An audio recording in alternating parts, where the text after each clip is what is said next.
Hi friends, எல்லாருக்கும் வணக்கம். இன்றைக்கி பார்த்தீங்கன்னா மாங்காய் ஊறுகாய் தான் செய்ய போகிறேன். பூண்டு மாங்காய் ஊறுகாய். அதாவது பூண்டு தான் இதில் வந்து தூக்கலாக இருக்கும். பூண்டோட வாசனை வந்து அதிகமாக இருக்கும். இப்போ பார்த்தீங்கன்னா இதுக்கு 2 மாங்காய் சின்ன சின்னதாக கட் பண்ணி வச்சுருக்கேன். பூண்டு வந்து பெரிய 2 பூண்டு வந்து அரைச்சி வச்சுருக்கேன். இப்போ மாங்காய் பாருங்கள், சின்ன சின்னதாக கட் பண்ணி வச்சுருக்கு. இந்த மாதிரி சைஸில் 2 பூண்டு முழுசும் பூண்டு பல்லெடுத்து அரைச்சி வச்சுருக்கேன்.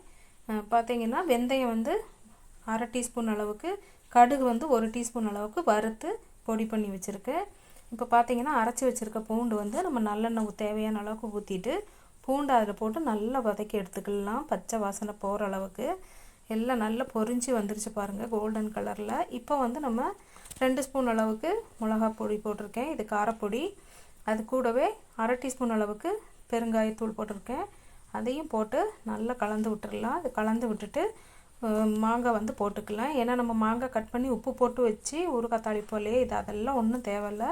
நம்ம கட் பண்ண உடனே நாம் இந்த மாதிரி பூண்டு அரைச்சி ஊறுகாய் தாளித்தோம்னா சூப்பராக இருக்கும். இது வந்து 1 வருஷம் ஆனாலும் கெட்டு போகாமல் நல்ல வாசனையாக நல்ல கூட்டு சேர்ந்து சூப்பராக இருக்கும். நீங்களும் இதே மாதிரி ட்ரை பண்ணி பாருங்கள். இப்போ பார்த்தீங்கன்னா இதுக்கு தேவையான அளவுக்கு உப்பு போட்டிருக்கேன். உப்பு போட்டு நல்லா கலந்து விட்டுக்கலாம். கலந்து வச்சு அது அப்படியே மூடி வைக்க வேண்டியதில்லை.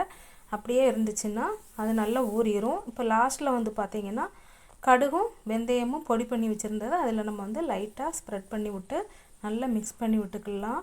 இந்த ஊறுகாய் வந்து செம்ம டேஸ்ட்டாக இருக்கும். இது வரைக்கும் யாரும் ட்ரை பண்ணியிருக்க மாட்டோம். கண்டிப்பாக ட்ரை பண்ணி பாருங்கள். செம்ம டேஸ்ட்டாக இருக்கும், எல்லாருக்கும் பிடிக்கும். இப்போ பாருங்கள், ஒரு நாள் தான் ஆச்சு. இப்போ நான் வந்து அந்த பாத்திரத்துலேருந்து பாட்டிலில் வந்து ஆறின உடனே போட்டு வச்சேன். இப்போ அடுத்த நாள் வந்து இதை எடுத்து பார்த்தோன்னே பாருங்கள், எண்ணெய் எல்லாம் மேலே தெளிஞ்சு வந்துருச்சு.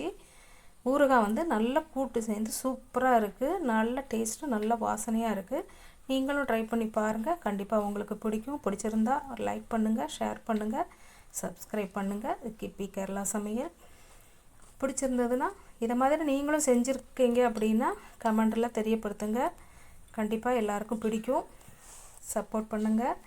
இது வந்து பார்த்திங்கன்னா 1 வருஷம் ஆனாலும் நம்ம கெட்டு போகாமல் அப்படியே இருக்கும், பூத்து போகாமல். கண்டிப்பாக எல்லாரும் இந்த சிம்பிள் மெத்தடை ட்ரை பண்ணி பாருங்கள். செம்மையாக இருக்கும், நல்ல வாசனையாக இருக்குது, சாப்பிட்றதுக்கு நல்ல டேஸ்ட்டாக இருக்குது. தயிர் சாதத்துக்கு சூப்பராக இருக்கும், தாளித்த சாப்பாட்டுக்கெல்லாம் செம்மையாக இருக்கும். எல்லோரும் இதே மாதிரி செஞ்சு பாருங்கள், சூப்பராக இருக்குது. நன்றி, வணக்கம், தேங்க்யூ.